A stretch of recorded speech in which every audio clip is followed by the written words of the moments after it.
네, 우리 친구들 반갑습니다. 아, 예. 우리 친구들 항상 이렇게 얼굴로 보다가 못 보고 이렇게 하니까 좀 아까 너무 아쉽네요. 어쨌든 같이 한번 우리 같이 찬양 말씀하겠습니다. 전능하신 나의 주 하나님, 네, 다 찬양하겠습니다.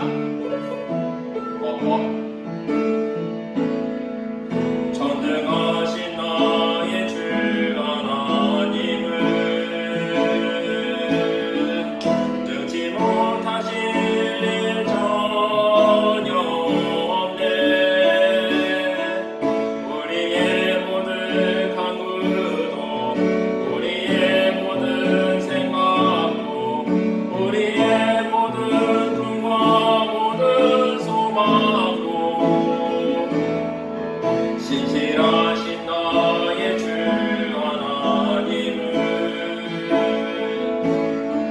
우리의 모든 괴로움 바꿀 수 있네. 불가능한 일에 가시고 죽은 자를 일으키시니 그를 이길 자 아무도 없네. 주의 말씀을 의지하여 깊은 곳에 금을 던져 오늘 그가 놀라운 일을 이루시는 것 보라. 주의 말씀을 의지하여 믿음으로 금을 던져 믿는 자에게 능치 못함. 처음부터 다시 하겠습니다. 전능하신 나의 주 하나님은 능치 못하실 일 전혀 없네. 우리의 모든 간구도 우리의 모든 생각도 우리의 모든 꿈과 모든 소망도 신실하신 나의 주 하나님은 우리의 모든 괴로움 바꿀 수 있네. 불가능한 일에 가시고 죽은 자를 일으키시니 그를 이길 자 아무도 없네. 주의 말씀을 지하여 깊은 곳에 금을 던져 오늘 그가 놀라운 일을 이루시는 것 보라. 주의 말씀을 지하여 믿음으로 금을 던져 믿는 자에게 능치 못함 없네. 다음 찬양은 다음 원하고 바라고 다음 찬양은 다음 원하고 바라고 기도합니다. 네. 네.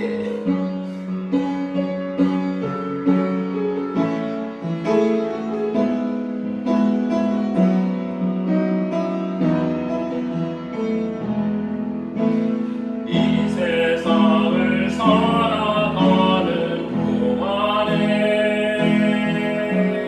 나의 힘을 의지할 수 없으니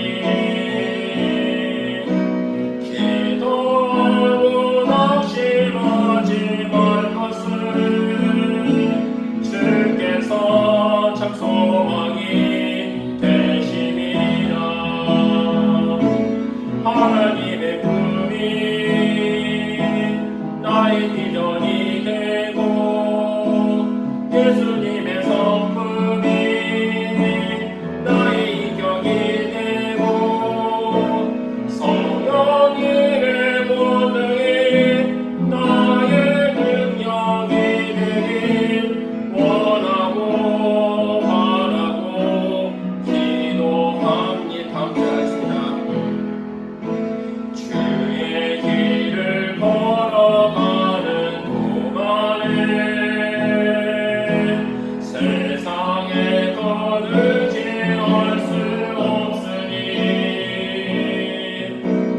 감사하고 낙심하지 말 것은 주께서 참 기쁨이 되시리라. 하나님의 품이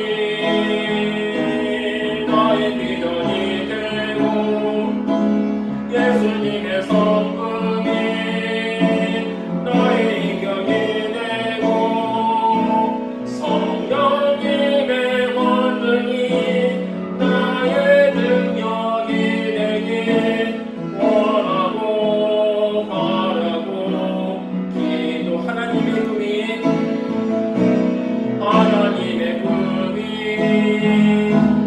나의 비전이 되고 예수님의 성품이 나의 인격이 되고 성령님의 권능이 나의 능력이 되길 원하고 바라고 기도합니다.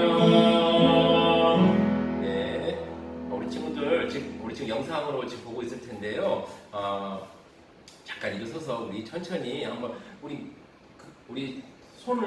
두 손을 같이 모아서 다음 찬양 한번 했으면 좋겠습니다. 하나님 아버지의 마음, 하나님 아버지 여러분들 얼마나 사랑하십니까? 그 사랑하는 마음 생각하시면서 같이 찬양하겠습니다. 두 손 모으고 또 일어서서 같이 찬양하겠습니다.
하나님 아버지의 마음을 알아서 우리가 그 마음대로 사는 우리 친구들 되기를 바랍니다. 다 같이 사도신경으로 신앙 고백하겠습니다.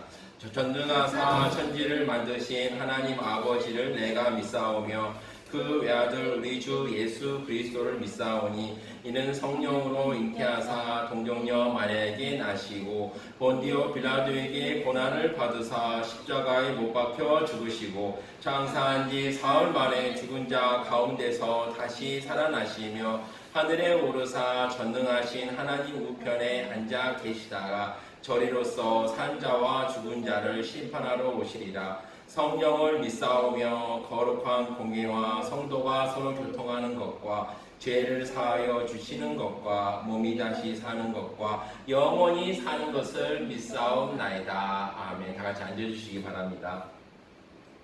선생님 여기 어디 켜줄 수 있나요? 여기 1, 2, 3, 4, 1, 2, 3 이렇게 키면 돼요. 1, 2, 3. 이거 말고 거기 네. 1, 2, 3 있죠? 네.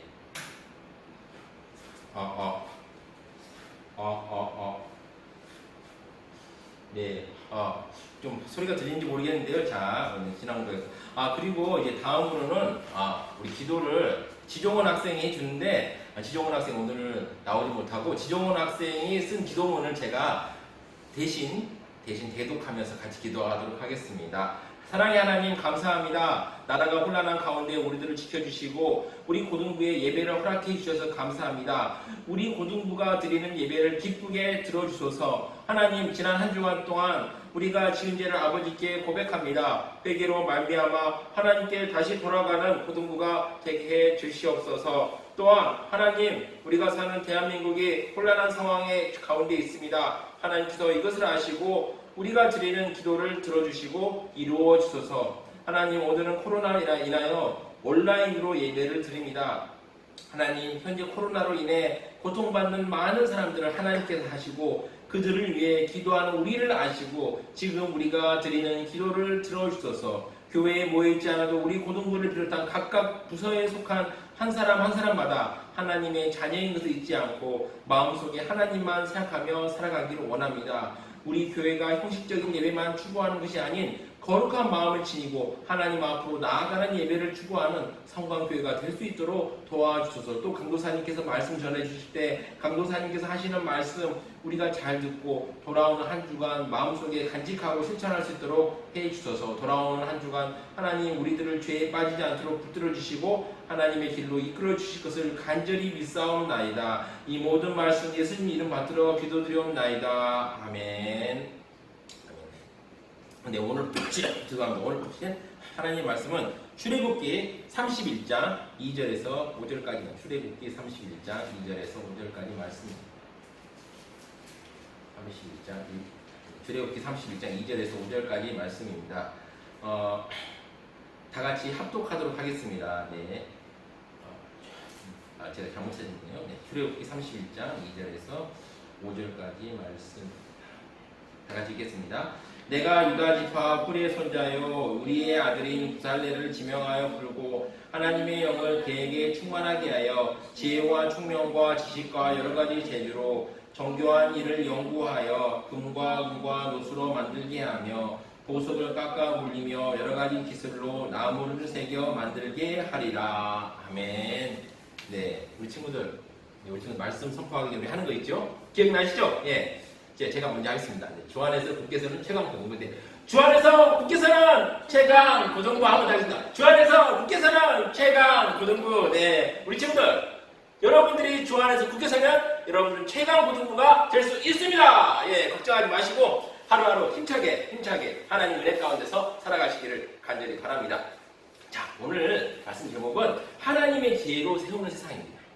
오늘 본문은 바로 뭐냐면 자 보시면 이 본문은요. 내가 유다 지파 후리의 손자여 우리 아들인 부살레를 지명하여 부르고라고 얘기하고 있어요. 그리고 하나님의 영을 그에게 충만하게 지혜와 총명과 여러 가지 재주로 뭐죠? 정교한 일을 연구하게 하여 금과 은과 노수로 만들게 하며 보석을 깎아 물리며 여러 가지 기술로 나무를 새겨 만들게 하리라고 하고 있습니다. 이게 뭐냐면 성막을 만들기 전에 우리 친구 성막을 만들기 전에 바로 이 성막의 이제 재료가 성막을 만들 사람을 이제 뽑는 걸 얘기합니다. 잠깐만 보겠습니다.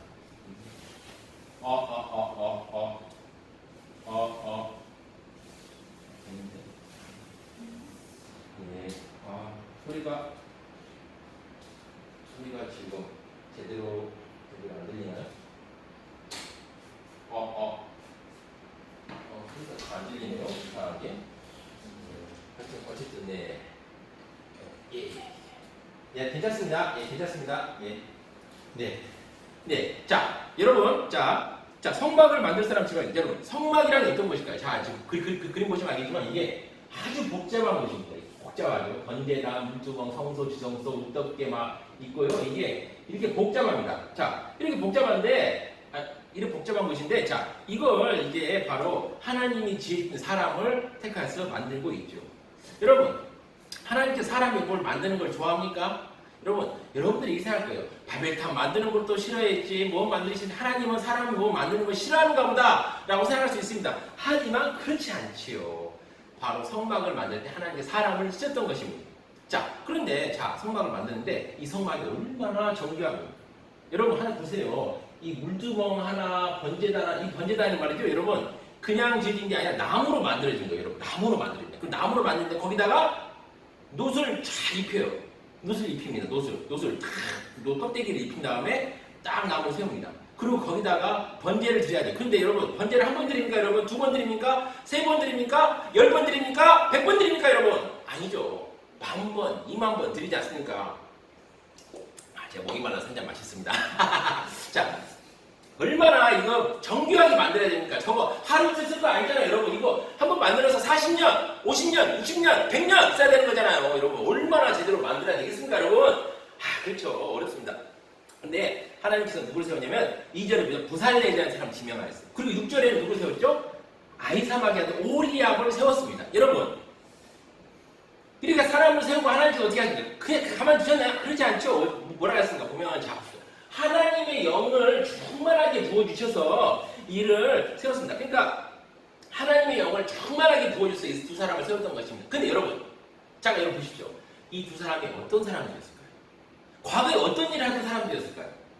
여러분 어떤 생각이 듭니까? 부살레, 오리압, 과거에 어떤 일을 하던 사람들이었을까요?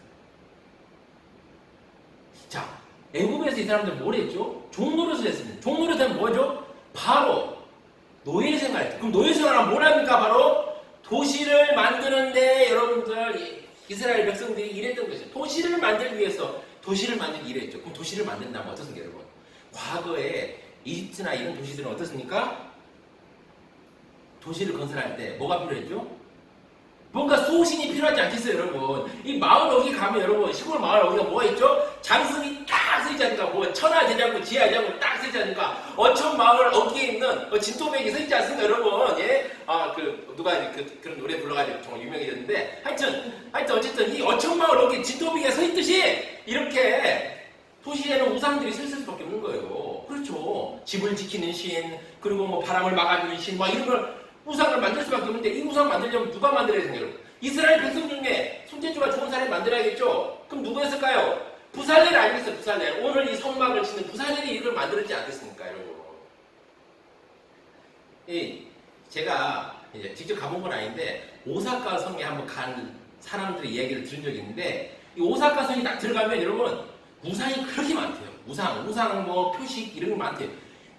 이게 다 옛날 사람들이 했던 것입니다. 근데 부살렐 얼마나 금속이나 이런 걸 잘 다뤘습니까? 여러분 200만 이스라엘 백성들이 우뚝 선 이 사람이었으니 애굽에서 이런 거 안 했겠습니까, 여러분? 했죠. 우상 만들고 막 여러 가지 했지 않겠습니까?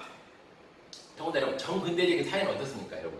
영적인 힘을 진짜 중요시 여겼어요. 영적인 힘을 진짜 중요시. 그래서 여러분 자신의 삶을 지키는 도구로 우상을 정말 많이 사용했는데 이 부살렐 이 사람들이 우상을 만드는데 사용이 안 됐겠습니까? 이 사람은 우상을 만드는 사람들이었어요. 그런데 이제 어떻습니까, 여러분? 하나님께서 다시 이 사람 나를 거룩하게 하는 성막을 만들어라 라고 얘기하시는 거예요. 여러분 하나님의 시선에 보면 어떻습니까? 똑같은 사람이고 똑같은 짓을 갖고 있죠. 그러나 과거는 어떻습니까? 하나님을 대적하는데 그 기술을 썼던 거예요. 우상을 만드는 기술을 썼던 것입니다. 그러나 지금 어떻습니까, 여러분? 지금 어떻죠? 하나님께 영광 돌리는데 이 기술을 쓰고 있는 것입니다. 여러분 과학도 마찬가지입니다. 과학도 하나님께 영광 돌리고 사람에게 유익을 주는데 사용될 수 있다는 것입니다. 여러분이 중요합니다. 여러분이 하나님의 사람이 된다면 여러분들은 충분히 하나님의 기쁨이 되는 그런 과학을 할 수 있는 것입니다. 여러분 우리 친구들이 이과에 갈 친구들이 있을 거예요. 물론 문과지만은 문과도 저는 과학하고 상관이 없다고 생각하지 않습니다. 왜냐하면 문과 사람들도 법을 만들고 할 때 참 많은 역할을 해요. 그리고 이과 사람들 얼마나 토목, 또 전기, 또 생물, 물리, 화학 얼마나 할 게 많습니까? 그런데 그 안에서 여러분들이 어떠한 마음을 가지고 임하느냐에 따라서 여러분들 하나님을 영화롭게 할 수 있고 하나님을 기쁘시게 할 수 있지만은 또 한편으로는 하나님을 슬프시게도 할 수 있는 것입니다. 자, 네, 그렇습니다. 그래서 여러분 꼭 하나님을 기쁘시게 하는 우리 친구들이 되기를 바랍니다. 즉 과학은 수단입니다. 하나님의 사람이시면 선하게 사용됩니다. 오늘 그 말씀을 기억하시길 바랍니다. 네, 제가 기도하겠습니다. 하나님 아버지 감사합니다. 오늘 우리 친구들이 과학을 정말 선하게 사용할 수 있는 우리 친구들 될 수 있도록 주여 함께하여 주시옵소서.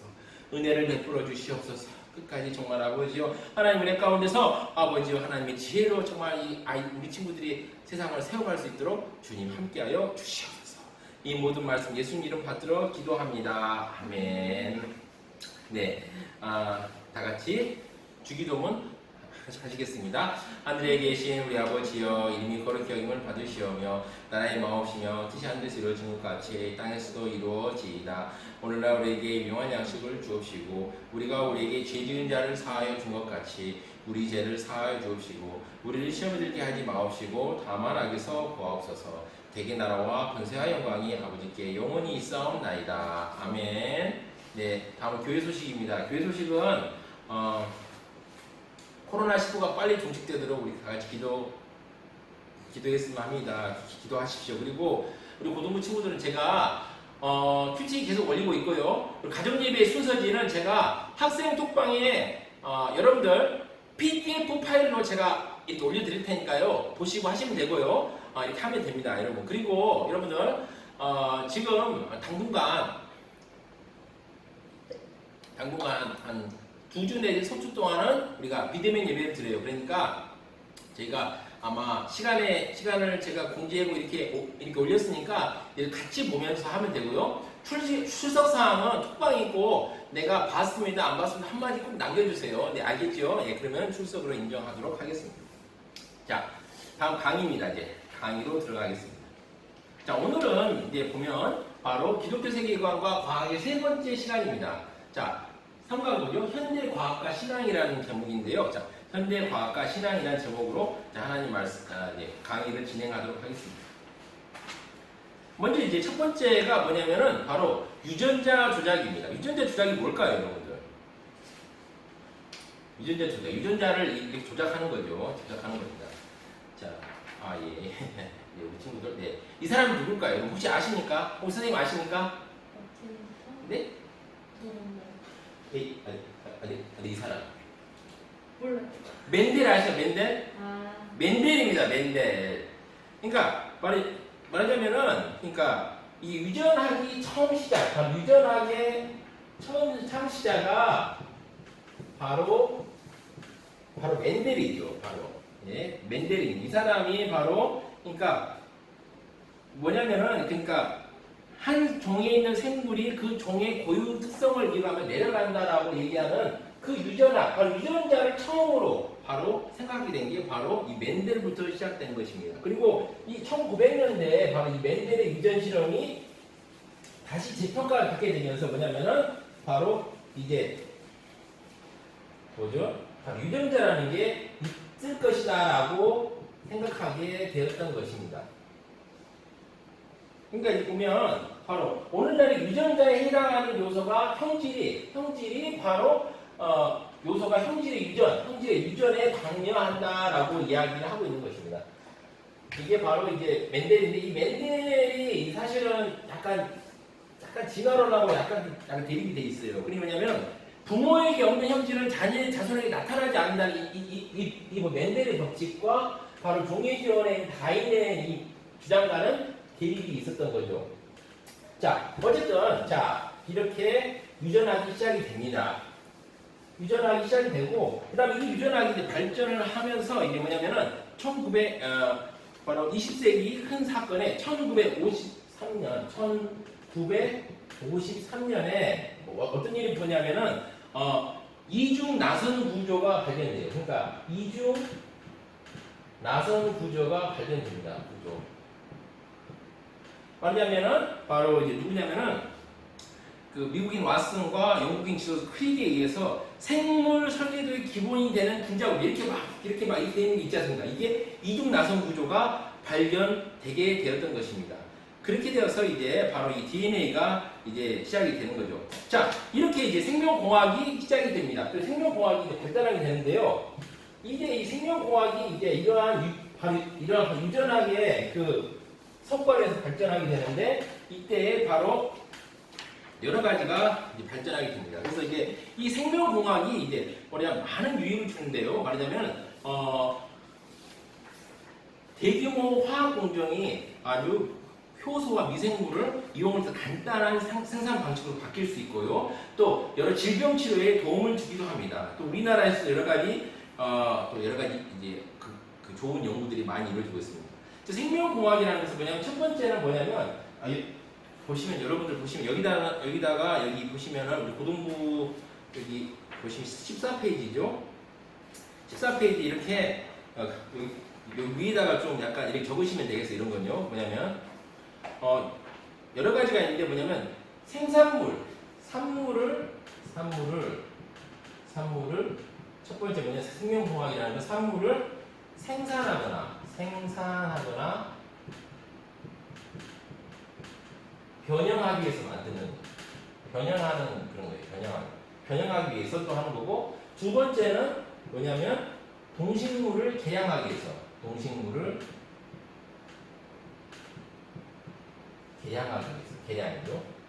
개량하기 위해서 이렇게 또 합니다. 또 하나는 뭐냐면은 특정한 목적에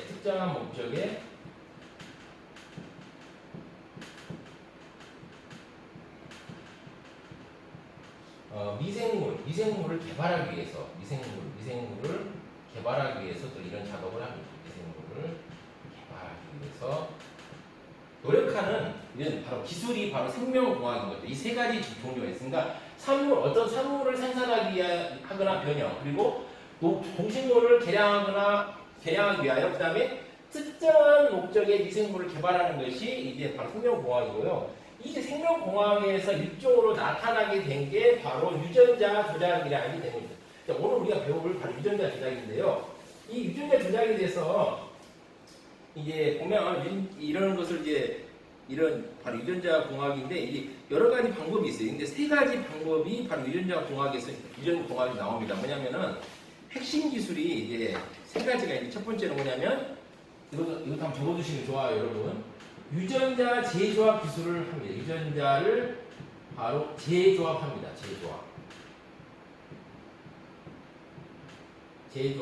바로 유전자를 재조합하는 기술을 합니다. 유전공학에서는 뭐냐면은 유전자를 재조합한다는 건 뭐냐면은 한마디로 그러니까 바로 유전자를 체외로 분리시켜서 다른 유전자와 재조합한다. 아 그래요? 예 알겠습니다. 몇 퍼센트 나왔나요 혹시? 퍼센트는 괜찮은 것 같아요.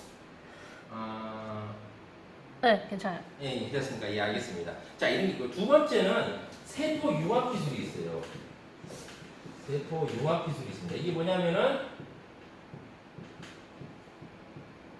제가 제 전공이 아닌데 막 하려고 하기가 쉽지 않네요. 형질이 다른 두 세포를 이제 융합시켜 잡종 세포를 만들게 되죠. 예, 그렇습니다. 그렇게 하고 또 하나는 뭐냐면은 핵치환 기술이 있어요. 핵치환 기술. 이게 뭐냐면 핵치환 기술이 뭐냐면 특정 세포를 가진 그 세포핵을 다른 세포의 핵을 그러니까 세포가 이렇게 있으면 세포 안에 핵이 있잖아요. 이 핵만 바꾸는 거예요. 이 핵만 바꿔서 우리가 원하는 유전 그 형질을 가진 그 식물이나 동물을 만들어내겠다라는 것이 바로 이 세 번째 방법입니다. 이건 상식적으로 알아두시면 좋습니다. 이걸 얘기하는 것은 바로 우리가 바로 유전자 조작이라는 걸 얘기하기 위해서 유전자 조작에 대해서 이제 기본적인 바로 유전공학은 이렇게 진행된다는 것을 알리기 위해서 이렇게 시작을 했습니다. 자, 그 다음에 보시면 그렇다면 유전자 조작에 부정적인 시각이 긍정적인데 부정적인 시각은 뭐냐면 보시면 이게 좀 너무 작죠 그림이 그림이 작죠. 예, 이것도 나중에 사진을 올려놓겠습니다. 뭐냐면은 바로 실험실에서 바로 유전자를 이제 조작하고 옥수수 유전자를 그다음에 옥수수 유전자를 GMO니까 바로 유전자 조작된 옥수수를 시험 재배합니다. 그리고 시험 재배하면은 이제 바로 농부에게 GMO 옥수수를 팔고 이걸 자라게 되면 이걸 수확을 합니다. 그리고 이 GMO가 옥수수가 가공되고 이 옥수수가 팔리게 됩니다. 그래서 이 소비자들은 다양한 형태로 GMO 옥수수를 먹는다라고. 그러니까 이렇게 그러니까 GMO가 지금 가장 많이 되는 게 홍합 옥수수입니다. 홍합 옥수수가 진행되는데 바로 이렇습니다.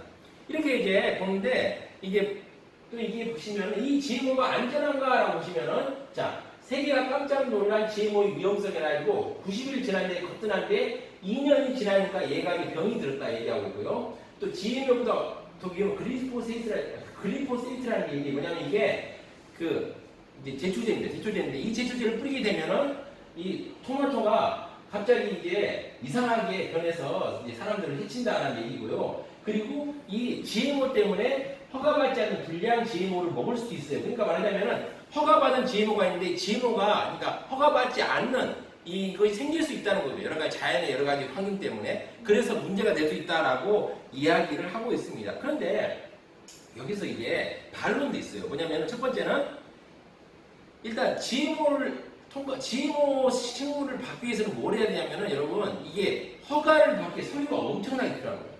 그러니까 그만큼 까다로운 규제를 뚫고 가야 한다는 거예요.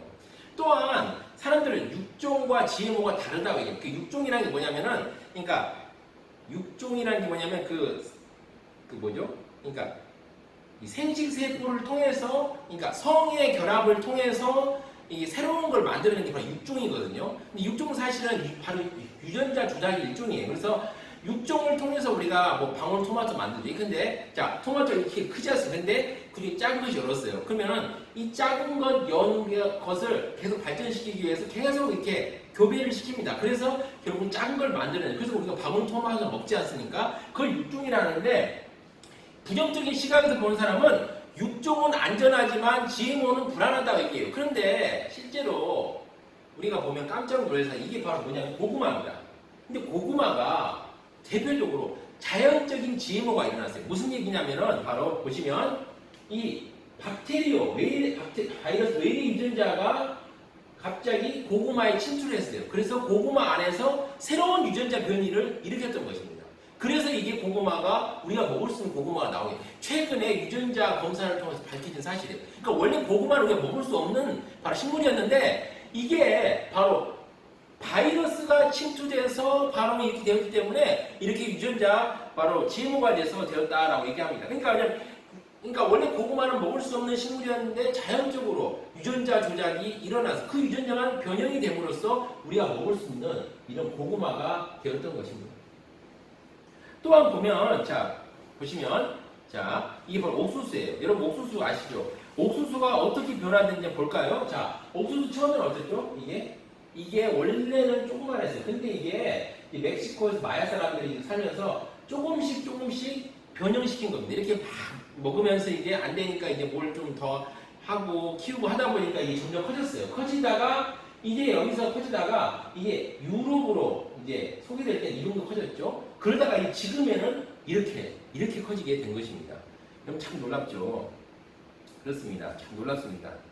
그래서 자 이렇게 유전자가 되고 옥수수가 생산성이 변화돼. 처음에 1960년에서는 이렇게 하다가 이제 점점 이제 발전하면서 이렇게 GMO가 그래서 나쁜 건 아니에요. 그래서 보시면은 자 육종에서 당이 변화되는데 1957년도에서는 자 막 태어난 병아리 34g이었는데 28일 지나니까 316g 그리고 56일 지나니까 905g이었는데 자 이제는 78년 되니까 632g 그 다음에 1808g 그 다음에 2005년이 되니까 44g 1396 4202g으로 변했어요. 그러니까 이게 육종에서 이렇게 엄청나게 변화되잖아요. 이것도 유전자 조작이랑 마찬가지라는 것입니다.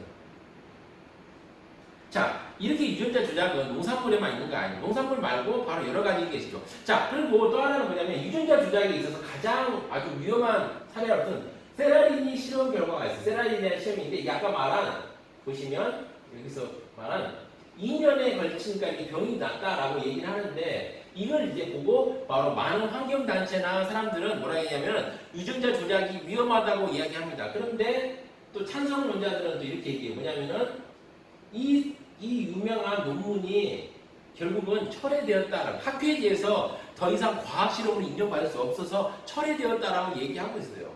자, 그렇게 되었던 것입니다. 또한 미국이라는 것이 얼마나 엄혹한 곳이에요. 여러분, 미국이라는 것은 정말 징벌적 손해배상이라는 게 있어요.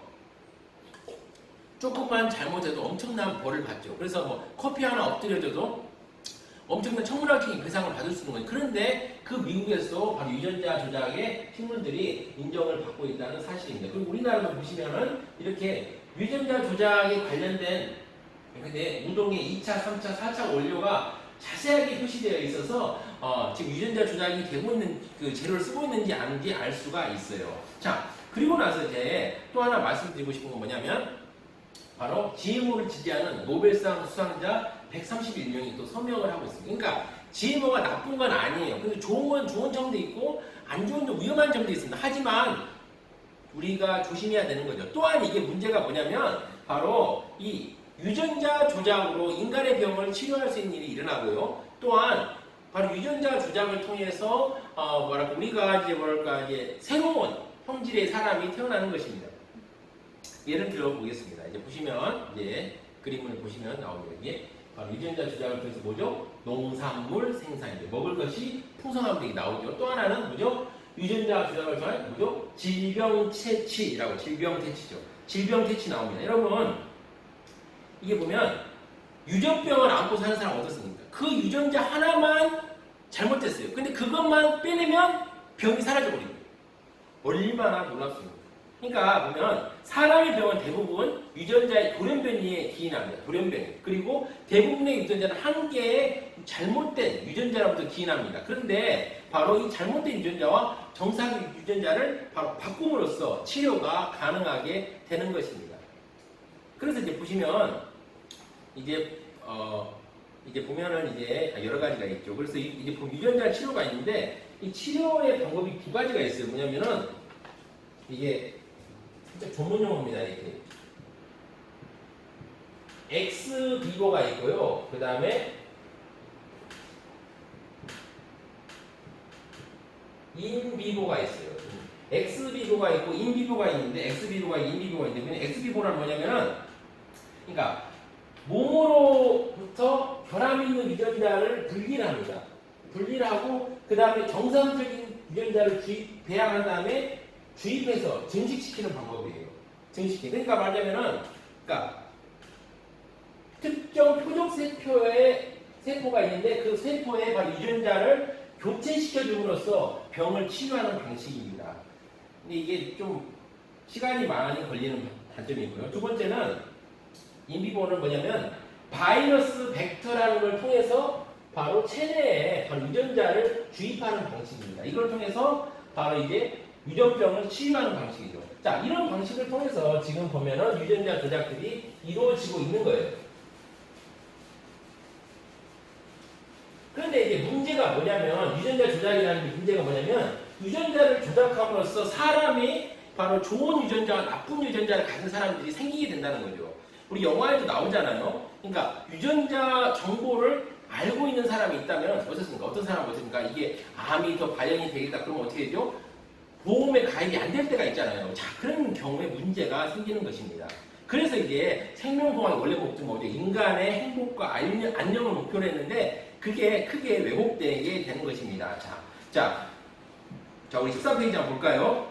자, 보시면 유전자 조작에 대해서 어떻게 생각하나요? 자, 창세기 1장 26절 28절까지 살펴보세요라고 얘기합니다. 한번 살펴볼까요? 창세기 1장 26절 28절. 자, 창세기 1장 26절에서 28절.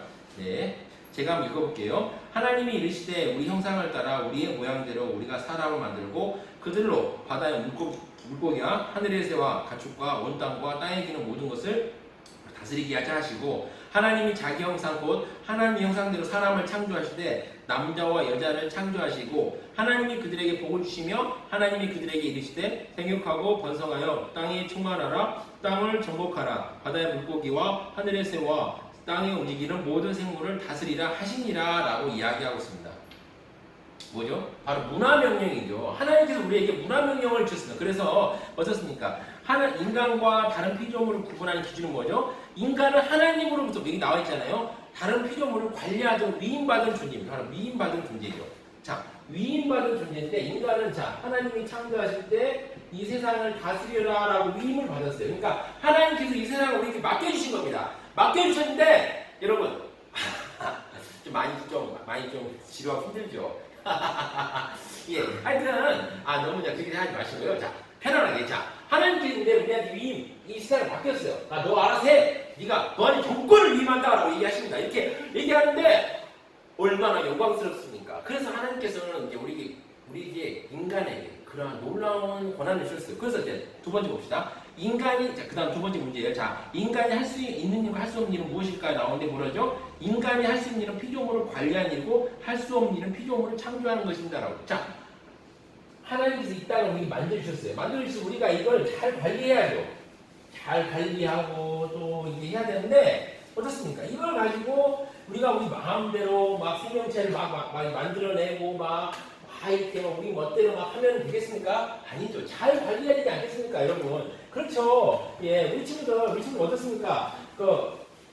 이게 그 동생들한테 뭘 맡겨줄 때 그 동생들이 잘 관리해서 주면 좋잖아요. 그런데 자기 마음대로 관리했다가 박살나면 어떻습니까? 속이 상하지 않습니까, 여러분? 그렇죠. 여러분들 귀한 휴대폰, 이 스마트폰을 잘 보고 있었는데 바로 친한 동생한테 잠깐 맡겼는데 이 동생이 그걸 박살을 내버렸다. 어떻습니까, 여러분? 가슴이 찢어지지 않겠습니까, 여러분? 그렇죠?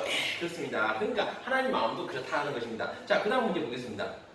자, 바로 유전자 조작을 통해 변형된 그 다음에 보면 이렇게 네모냉이 보이시죠? 네모난 보이시죠? 자, 보겠습니다. 14페이지입니다. 바로 자, 유전자 조작을 통해 변형된 농산물을 생산. 어떤 유익이 있을까요, 여러분? 여러분 어떤 유익이 있을까요?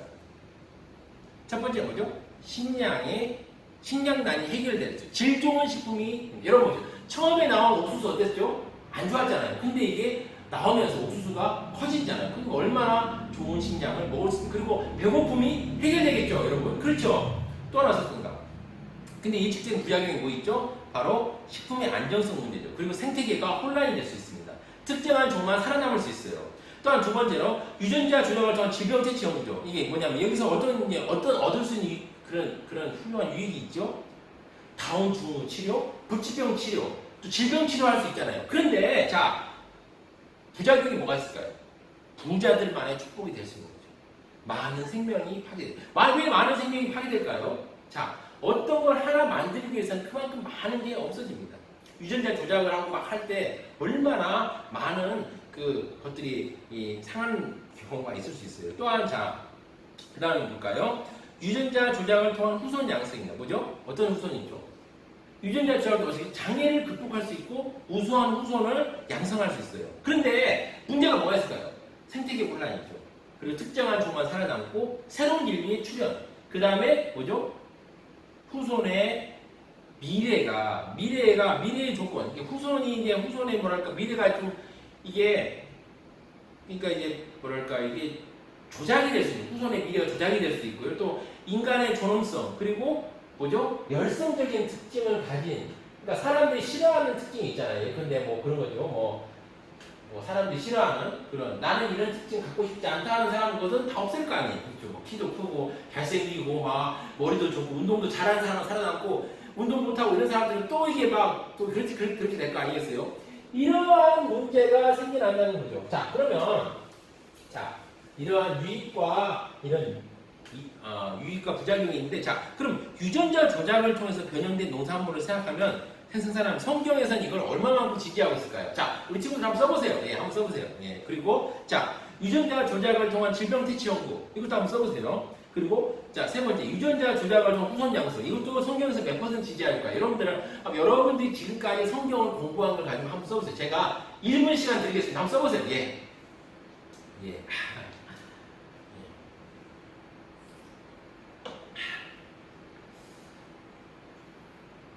네, 한번 써보세요. 몇 % 되는지 한번 생각하시고 한번 써보십시오. 네, 우리 친구 다 썼나요? 예. 좀 쓰기 어렵죠? 예, 어렵습니다. 쉽게 얘기하면 이렇습니다. 왜냐면 관리 차원에서 하는 건 괜찮아요. 근데 뭔가 새로운 걸 창조한다는 것, 이건 성경에서 지지하고 있지 않는 것 중에 하나입니다. 이렇게 생각하면 편하죠? 예, 그렇습니다. 네, 지금 벌써 35분 지났습니다. 35초 지났습니다. 35초. 앞에 있으면 좀 긴장이 돼요, 제가. 우리 친구들. 어쨌든 이렇게 비대면이지만 이렇게 얼굴을 볼 수 너무 좋아요, 우리 친구들. 진짜 좋습니다. 강사님이 기뻐 죽겠어요. 여러분들 볼 때마다 저는 그냥 가슴속에서 기쁨이만 몰려옵니다. 여러분들 얼마나 좋은지 몰라요. 제가 여러분들 얼마나 사랑하는지 모릅니다. 자, 볼까요? 유전자 조작을 통해 변형된 농산물의 생산. 이건 몇 %일까요? 제가 보기엔 50% 정도 됩니다. 그러니까 이제 해도 되고 안 해도 되는 거예요. 근데 이제 하면 유익하니까 하라 이거죠. 그리고 유전자 조작을 질병 퇴치 이것도 성경은 지지합니다. 그러니까 결론은 뭐죠? 유전자 조작을 통해 변형된 농산물의 생산 can 할 수 있다. can의 동그라미. 자, 그다음에 유전자 조작을 통한 질병 퇴치 연구 이것도 can의 동그라미 하죠. 그런데 자, 유전자 조작을 통한 후손 양성 이거 하나님 좋아할까요? 좋아하지 않죠. 좋아하지 않겠죠. 그러니까 저는 이것은 성경 지지도가 매우 낮다. 한 5%에서 0%라고 보고 있고요. 그리고 감히 말할 수 있지만 저는 캔낫의 동그라미를 치고 여러분들 생각은 다를 수 있어요. 여러분 생각 다를 수 있는데 저는 캔낫의 동그라미를 치고 싶습니다. 자, 그렇다면 자, 그 다음 볼까요? 자, 유전자 조작 어떻게 생각해야 되나라고 생각합니다. 자, 유전자 조작이라는 게 어떻게 우리가 생각해야 될까요? 자, 유전자 조작, 유전공학이라는 게, 자, 유전자 조작이라는 게, 자, 이것 자체는 선도 악도 아니에요, 여러분. 유전자 조작이라는 이 자체는 선도 악도 절대 아닙니다. 그러나 여러분들이 어떻게 하느냐에 따라서 달라지는 것입니다. 여러분들이 선하게 사용하면 선한 것이고 여러분들이 악하게 사용하면 악하게 되는 것입니다. 그러니까 여러분 특히나 하나님께서는 하나님의 형상으로 창조된 누구죠? 인간 사람에게는 유전자 조작을 허용하지 않으면 기억해야 됩니다. 인정하지 않으면 기억해야 돼요. 사람들이 사람에게도 유전자 조작을 하려고 하고 있어요. 그런데 하나님께서는 이걸 바라지 않는다는 거예요. 이걸 통해서 얼마나 많은 불합리한 일들이 일어나겠습니까? 거기에서 하나님께서는 기뻐하지 않는다는 사실 여러분 기억해야 합니다. 자, 그 다음 보겠습니다. 그 다음 뭘까요? 자, 바로 인간복제입니다. 인간복제죠. 자, 인간복제입니다. 인간복제가 뭘까요? 자, 사람을 복제하는 거 아니겠습니까? 이것은 이제 뭐냐면은 바로 이 인간 복제를 통해서 어떻게 합니까? 첫 번째는 불치병이 해결이 된다고 얘기합니다. 불치병이 해결이 된다고 얘기하고 있고요. 두 번째는 장애인이 태어나는 것을 막을 수 있다고 해서 장애인을 막을 수 있다라고 얘기하고 있고요. 그 다음에 불임 문제가 해결된다라고 얘기합니다.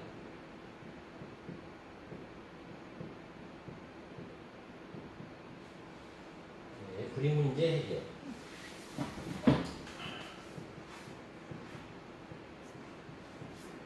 자, 이런 것들이 있다고요. 자, 여러분, 인간 복제가 무엇일까요? 자, 사람을 복제하는 거죠. 사람을 복제한다는 거죠. 얼마나 이게 무서운 일일까요?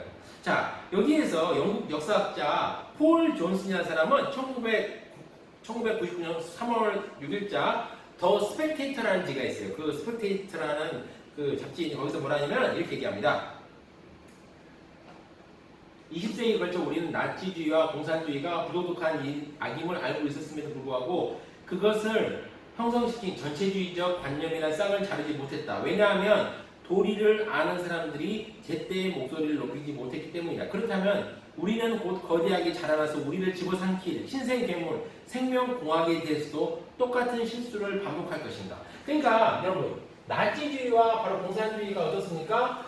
나타나서 어떻게 되죠? 많은 사람들이 고통과 괴로움에 처하게 되었습니다. 그렇죠. 얼마나 많은 사람들이 이 나치와 공산주의 때문에 죽었습니까? 그런데 이 악이 등장할 때 사람들이 뭐하고 있었죠? 뭐하고 있었습니까? 뭐하고 있었죠? 제가 적겠습니다. 자, 보세요. 뭐하고 있었죠? 이게 뭡니까? 이게 글자가? 선생님, 이게 뭡니까? 침묵하고 있었다는 것입니다. 가만히 있었기 때문에 이런 거. 자, 인간 복제도 그렇게 위험하다고 이야기합니다. 그래서 오늘 인간 복제로 들어가기 전에 인간 복제에 대해서 찬성론과 반대론에 대해서 한번 이야기를 해보려고 합니다. 자, 반대론에 있어요. 반대론과 찬성론. 그러니까 이 인간 복제를 찬성하는 입장과 반대하는 입장이 있어요. 근데 여러분, 우리가 성경적인 관점에서 물론 인간 복제 반대해야 됩니다. 그 맞아요. 근데 왜 반대하는지 우리가 알아야 돼요. 그냥 인간 복제 반대한다라고 안 되고 이런 이유 때문에 반대한다는 걸 알아야 되고요. 두 번째는 왜 찬성해야 하는지, 왜 찬성하는 사람 왜 찬성하려 하는지 그거에 대해서 우리가 알아야 돼요. 그리고 나서 우리는 비판할 수 있어야 되는 것입니다. 첫 번째는 뭐죠? 인간 복제에 반대하는 첫 번째는 뭐냐면 이게 1번 바로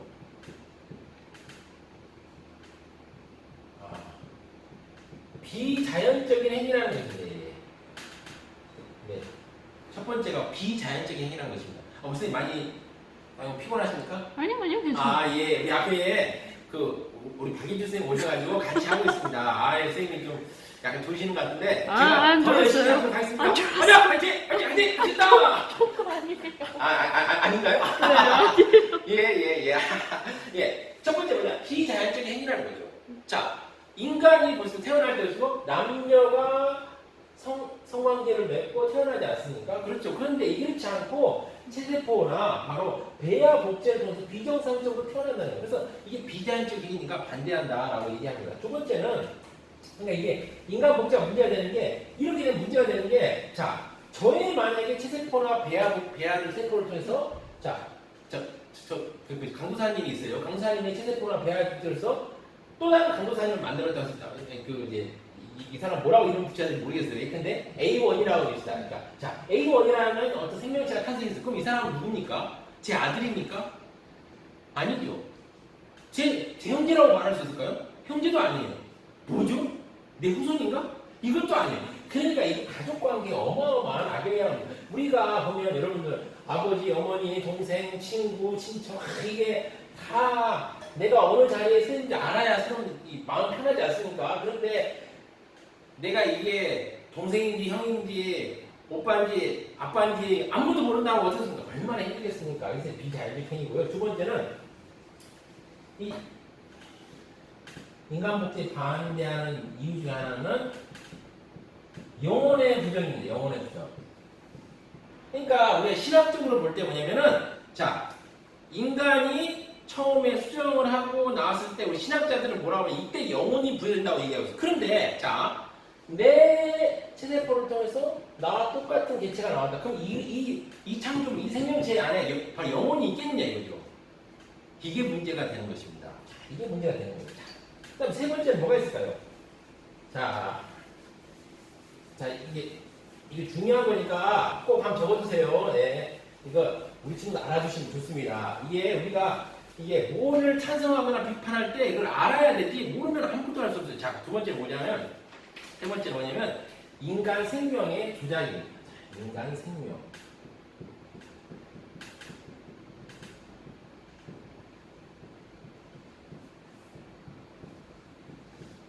인간 생명의 조작입니다. 이게 이제 인간 생명의 조작이 문제가 되는 거죠. 자, 보면, 인간의 존엄성인데, 인간을 자연적인 사물로 다룬 게 아닙니다. 인격적인 존재로만 잘 때 된다는 거죠. 자, 보니까, 인간은 여러분, 수단으로 대하는 게 아닙니다. 여러분들 수단이 아니에요. 여러분 자체가 바로 목적인 것입니다. 그런데 이 귀한 여러분들이 있는데, 바로 어떻습니까? 인간 생명이, 제가 있어요. 여기, 누구죠? 우리 친구 중에 한 사람 이름 대볼까요? 우리 친구들. 누구 이름 될까? 우리 친구들 중에 그래. 우리 뭐 지민총무가 있다고 했어요. 자, 여기 있어요. 자, 지민총무가 있어요. 그럼 지민총무하고 똑같은 사람이 딱 하나 나왔어요. 그럼 어떻게 되죠? 이 둘을 같은 존재로 볼 수 있나요? 아니죠. 다른 존재로 봐야 되나요? 어떻게 알고? 모르는 거죠. 여러분 한 사람 한 사람 어떤 존재입니까? 죄송합니다. 둘이 아니 하나예요, 여러분. 여러분은 하나입니다. 독특하게 하나님께서 여러분들 아주 걸작품으로 창조해 놓으셨어요. 여러분들 정말 중요합니다. 그래서 인간 생명을 조작해서는 안 되는 거. 또한 이건 뭐죠? 이 생명 복제는 뭐가 문제가 되냐면 바로 네 번째는 뭐냐면 생명에 대한 모독입니다.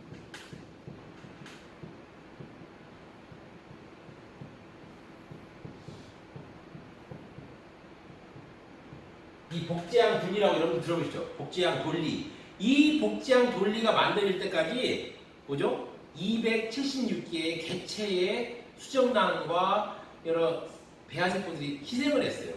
그러기 때문에 이게 만들어지는 거. 얼마나 많은 생명들이 죽어나가지. 하나의 복제 인간을 만들기 위해서 하나의 복제 생물을 만들어 얼마나 많은 생물이 죽어야 돼. 이게 생명에 대한 모독이죠. 또한 다섯 번째는 뭐냐면 이 생명 복제 기술의 불안전성입니다. 생명 복제 기술.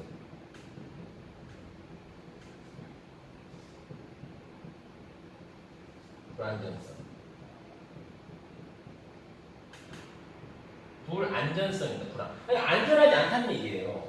그렇죠? 이게 그러니까 문제가 뭐냐면 이 생명복제 기술로 만들어진 생물이 어떻습니까? 비정상적인 징후가 나타나는 게 몇 년간 보였다는 거죠. 그래서 복제동물의 상상설 뭐죠? 유전적인 결함을 통한 발달장애가 있어요. 발달장애. 발달 장애가 일어납니다. 그리고 뭐죠? 면역체계 이상이 발달. 그러니까 이 생명 복제 생물이 안전하지 않다는 그 자체로도 문제가 많이 생긴다는 거죠. 이런 또 문제점이 있어요. 그리고 우리 기독교인들이 볼 때 가장 문제가 뭐냐면은 바로 6번이죠. 인간에 의한 인간 창조가 이루어진다는 것입니다. 그러니까 하나님께 사람을 만드실 때 여러분 사람이라는 건 여러분들 어떻게 보지만 기독교 신앙에서 사람은 존엄하고 존귀한 존재입니다. 그렇죠? 그런데 이 인간에서 인간이 창조되는 겁니다. 문제가 있는 것입니다. 여러분 조작행위 뭡니까? 우리가 생명을 조작해 주어진 생명이 아니라 만들어진 생명을 만들어진. 그래서 인간이 서로 같다라는 말이 잘 보십시오. 자, 내가 있어요. 근데 내 개체에 새로운 걸 만들었어요. 그럼 이 개체는 나하고 똑같은 존재일까요? 다른 존재일까요? 나보다 더 위에 있는 존재일까? 아래에 있는 존재? 다보다 나보다 못한 존재죠. 그렇죠. 그러니까 인간에 대해서 바로 인간의 존엄성이 해칠 수 있습니다. 또한 아까 말했듯이 인간이 서로 내가 나라는 것 자체가 얼마나 신비한 존재인데 이 나라는 존재가 여러 존재가 있다면 어떻게 됩니까? 바로 인간의 고유성이 파괴되는 것입니다. 또한 이러한 것들 때문에 어떻게 되죠? 사회적인 불평등이 일어나는 것입니다. 또한 이러한 것들 때문에 무슨 일이 벌어지냐면 바로 7번에 사회심리학적 위험이 있어요. 사회심리학적 위험. 심리학적 위험. 학적 위험이 있습니다. 그러니까 사회심리학적으로 볼 때 위험하다. 그게 뭐냐면은 자 복제된 인간이 있죠. 자 예컨대 자 아까 말 지민총무가 있어요. 자 지민총무가 있습니다. 지민총무에 복제된 인간이 있어요. 지민투. 자 지민투가 있다고 칩시다. 그러면 이 지민투가 볼 때 자신을 어떻게 생각할 것 같아요? 얘가 막 이 사람이 나타났다. 이 사람이 복제됐다. 이 사람이 스스로 어떻게 생각할 것 같아요? 고유한 존재로 생각할까요? 하나님이 나를 만드셨다고 생각할까요? 아니죠. 여기서 정신적인 감정적인 혼란이 일어나는 것입니다. 그래서 사회 심리적인 혼란이 처리되고 엄청나게 많은 바로 반사회적인 행동이 일어나는 거예요. 여러분 내가 누구인지 모르고 이렇게 내가 어떤 상황이고 어디인지 모를 때 어제 사람은 어떤 일을 합니까? 어떻게 되죠? 반사회적인 행동을 하는 거죠. 폭력을 행한다든가 범죄를 행한다든가 이런 일을 벌어들이는 것입니다. 자 또한 이 복제인간의 가장 큰 반대라는 사람들은 그 이유가 뭐냐면은 바로 아까 말한 법률적인 혼란, 바로 내가 누구고 누가 누구인지 그리고 사람들 간의 관계가 어떻게 되는지에 대해서 도무지 알 수 없는지. 아까 보시면 알겠지만은 자 우리 지민총무 정말 미안해요. 자 아까 지민총무가 있어요. 근데 지민총무가 있는데 지민총무 복제를 누가 했습니다. 그래서 지민2가 됐다고 칩시다. 자 그렇다면 여러분 이 지민2와 지민 이 사람과의 법률적인 관계는 어떤 관계가 될까요? 이게 문제가 되는 거예요. 자, 그러면 지민하고 지민2하고 있는데 이 위에 있는 바로 누구 지명기 선생님이 있다면 자, 지명기 선생님이 있습니다. 지명기 선생님. 그럼 지명기 선생님과 이 선생님과 이 지민2와는 무슨 관계가 될까요? 딸의 관계일까요? 부녀 간의 관계일까요? 이게 문제가 아주 첨예하게 발생되는 것입니다. 첨예하게 발생. 이게 법률적인 문제가 복잡하게 들어가는 거죠. 이게 한 사람이 여러분 자율적으로 이제 시작을 하게 되면 어떻습니까? 이게 자 처음에는 간략하게 시작해 나중에는 어떻게 훅 늘어나겠죠. 이렇게 늘어나면 법률적인 문제가 그만큼 많이 생겨나게 되는 것입니다. 자, 그런데 자 이 인간 복제를 옹호하는 사람들이 있어요. 자 제가 인간 복제를 옹호하기 위해서 얘기를 하는 거 아닙니다, 여러분. 우리는 이 인간 복제를 옹호하는 사람들에 대한 논리도 알아야 돼요. 그래서 이제 얘기합니다. 첫 번째 뭐냐? 이 사람들이 왜 인간 복제를 옹호하느냐? 바로 인간의 자녀 출산권입니다. 그러니까 인간의 자녀 출산권을 두고 바로 인간 복제를 바로 긍정하는 이런 보십시오. 자, 동성 보시면 자, 내가 어떻게든 자녀를 갖고 싶은데 이게 도무지 그러니까 말하자면 이 태아를 발육시키지 못하는 유체적인 조건 때문에 그 습관성 유사함으로 인해서 자녀를 가질 수 없는 이런 사람들 경우에 후손을 낳아야되는데 방법이 없잖아요. 그래서 바로 이 자녀 출산권을 보장해서 인간 복제를 해야 한다 얘기하고 있고요. 두 번째는 장기 이식을 위한 복제입니다. 장기 이식.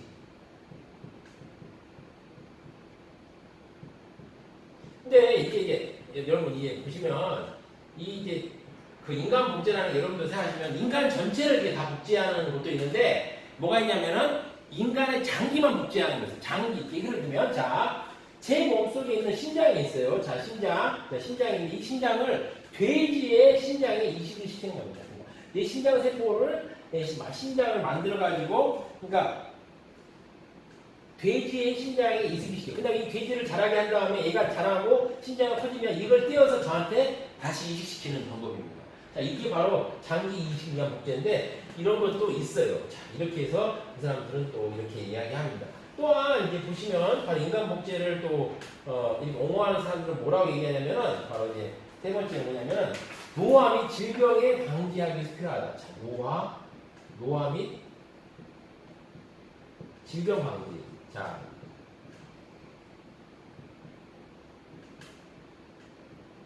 그러니까 말하자면 이제 이 사람들 얘기는 뭐냐면 인간 복제를 전부 다 할 필요 없다. 전부 다 할 필요 없다. 자, 내가 필요한 장기와 부분만 복제를 하면 된다. 그래서 어쩌죠? 제 눈이 많이 잘못됐습니다. 그럼 제 눈을 새로 복제해가지고 어떻게 합니까? 새 눈을 갈아 끼면 된다 이거죠. 내 팔이 잘못됐다. 뼈가 잘못됐다. 뼈를 갈아 끼면 된다는 거예요. 내 신장을 갈아 끼면 된다는 거예요. 이게 바로 인간 복제하는 사람들이 찬성하는 근거죠. 또한 자, 이렇게 되면 뭐냐면 자, 다운 증후군이나 그리고 시력을 일으키는 데이세스병이라는 게 있는데 이런 병들을 미연에 바로 새로운 복제 인간들을 복제를 함으로써 예방하고 없앨 수 있다라고 이야기합니다. 그래서 이게 그 난치병을 치료할 수 있는 바로 인간 복제 기술을 통해서 난치병을 치료할 수 있다라고 얘기합니다. 난치병 치료 이렇게 얘기합니다. 난치병을 치료할 수 있다라고 이야기합니다. 자, 그리고 나서 이제 또 뭐가 있냐면, 자, 사회적 유익을 위한 복제가 있어요. 사회적 유익. 자, 뭐냐면, 역사 천재들이 있잖아요. 천재들. 유명한 천재들이 있잖아요. 뭐, 모차르트, 그냥 네 번째죠. 사회적 유익을 위한 복제.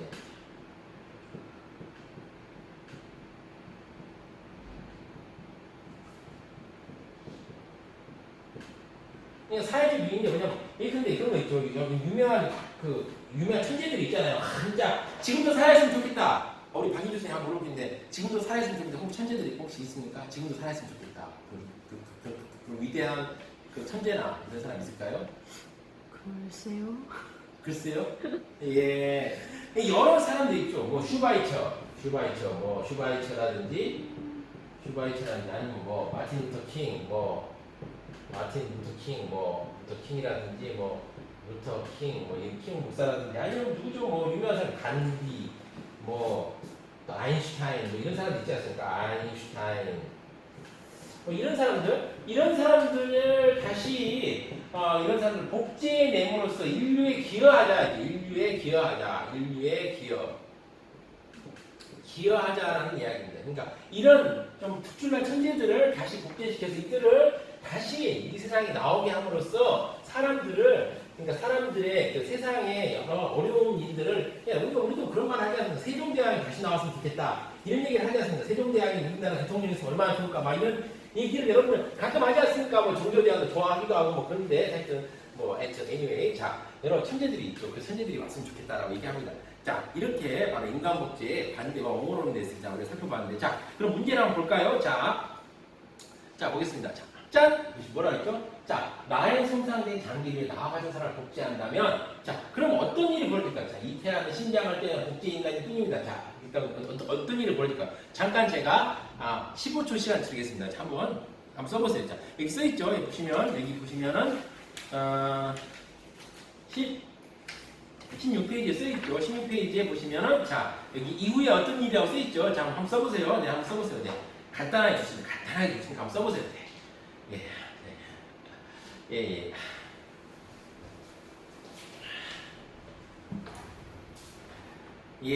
한번 써보세요. 예. 써보셨습니까? 예. 그렇죠. 예. 어떤 일이 있을까요, 여러분? 한번 써보세요. 예. 그 다음에 이거 써볼까요? 자, 나의 어머니와 같은 외모와 이런 정보를 가진 자녀를 갖게 된다면 어떻게 될까요? 자, 나의 어머니와 같은 외모와 이런 정보를 가진 자녀를 똑같이 갖게 되면 이때 어떤 일이 벌어질까요? 한번 생각해 보시기 바랍니다. 예.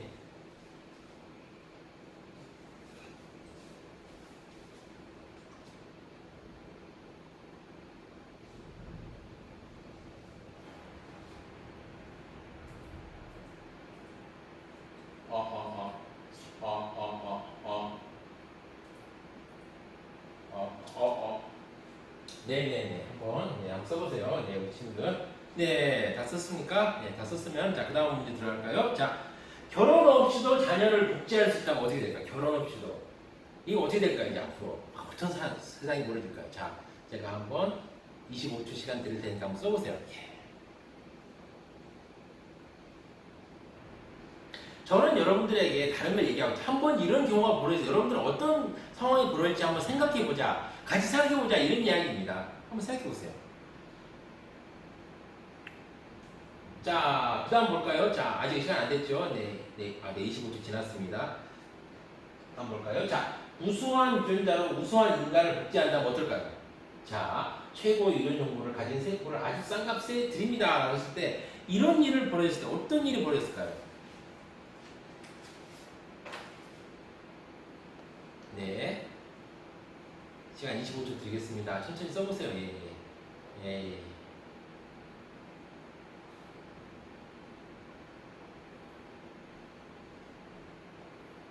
자, 우리 친구들, 자, 한번 생각해 봅시다. 자, 만약에 이런 사람, 나의 손상된 장기를 나와 같은 사람을 복제한다면, 이런 일이 있을 때 어떻게 할까요? 자, 이 사람, 이 조그만한 사람, 이 사람이 나를 위해서 심장을 만들고 있습니다. 그렇죠. 근데 이 사람이 복제인간이 나한테 심장을 떼어주면 어떻게 됩니까? 죽어야 되죠. 그렇죠.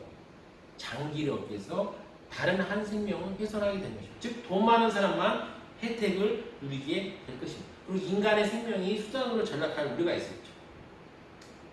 자, 다음입니다. 자, 나의 어머니와 같은 외모와 유전 정보를 가진 자녀를 갖게 된다면 어떻게 하죠? 혼란스러울 거죠. 자, 제가 있어요. 자, 우리 친구들이 있는데, 우리 친구들의 어머니와 똑같은 사람이 나타난다고 칩시다. 그렇다면은, 자, 이 사람을 어머니라고 불러야 할까요? 아니면은, 언니라고 불러야 될까요? 아니면 동생이라고 불러야 할까요? 어떻게 해야 될까요?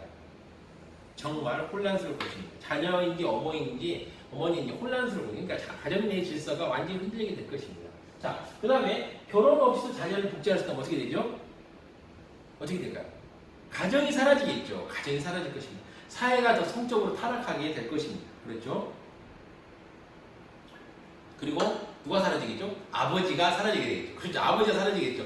누가 결혼하겠습니까? 이렇게 스스로 해서 복제하면 되니까요. 자, 그 다음에 자, 우수한 유전자는 우수한 인간을 복제한다면 어떤 일이 벌일까요? 자, 우수한 유전자를 살 때 사람들이 난리가 날 것입니다. 뭐 그런 거죠. 수능 만점 받은 유전자 얼마나 사람들이 사고 싶어 할까요? 고시 합격한, 수석 합격한 사람 유전자 얼마나 사고 싶어 하겠습니까? 하지만은 그렇지 않은 사람 유전자는 어떻게 되죠?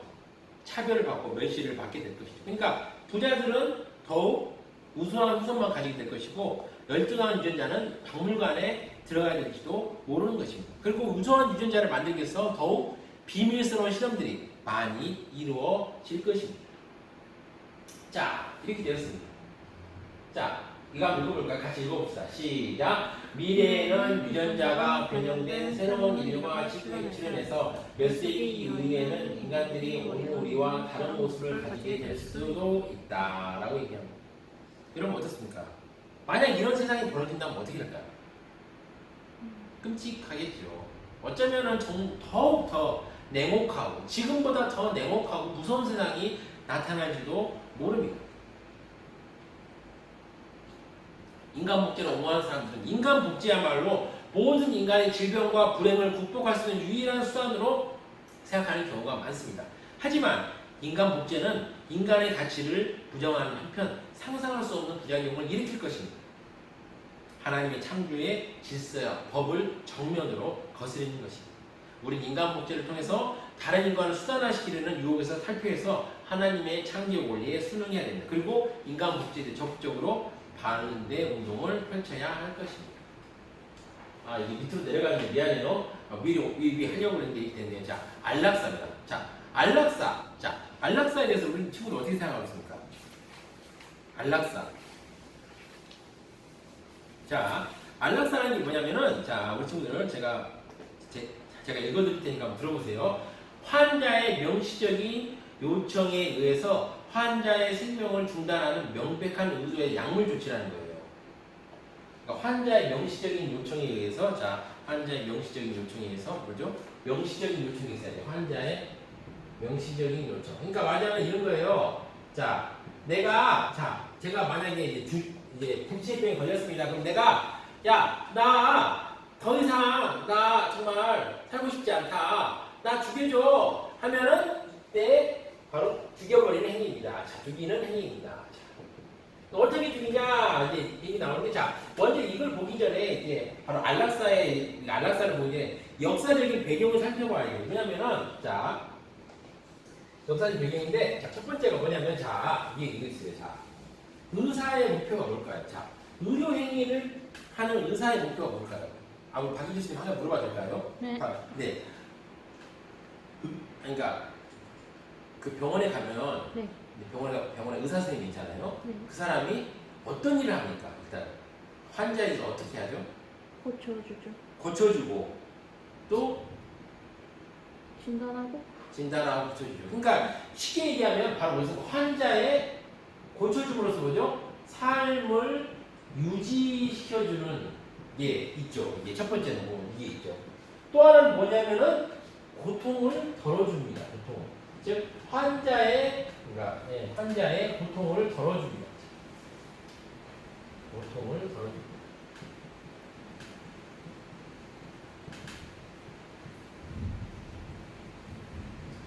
이게 1960년대까지는 두 개가 똑같이 갔어요. 두 개가. 이게 충돌이 없는데 문제가 생기는 게 1960년대부터 문제가 생기기 시작하는데, 자, 보세요. 자, 이게 문제가 생기는 게 삶을 유지는 하는데 고통은 있는 거예요. 이 삶을 유지하는데 고통이 생기는 거예요. 그러니까 과학이 발전하면서 어떻게든 이 환자의 약물을 막 집어넣든지 아니면 연명치료를 하든지 막 해가지고 이 삶은 어떻게든 살아가는 거예요. 꾸역꾸역 하루하루 살아가는 거예요. 근데 그 삶이 고통스럽게 있더라고요. 얼마나 고통스럽겠습니까? 약물에 의지해서 막 겨우 이렇게 좀 살아가는데 얼마나 고통스럽겠습니까, 여러분? 이게 바로 문제가 생기는 겁니다. 그리고 또한 이게 1960년대 이론으로서 뭐냐면 죽음에 대한 개념이 바뀌어요. 왜냐면 죽음이라는 게 원래 60년, 1960년대 이전에 뭐냐면 바로 호흡이 정지되는 거니까 호흡이 정지되면 우리가 이제 1960년대 이전까지 죽음의 정의가 바로 호흡 정지였어요. 그러니까 숨을 쉬다가 죽는 거예요. 그러니까 이제 꼴까닥 하는 게 뭐죠? 숨이 막히는 거예요. 자, 이게 1960년대까지의 바로 죽음의 정의. 근데 이게 1960년대 이게 어떤 게 이 죽음의 정의가 바뀌냐면 바로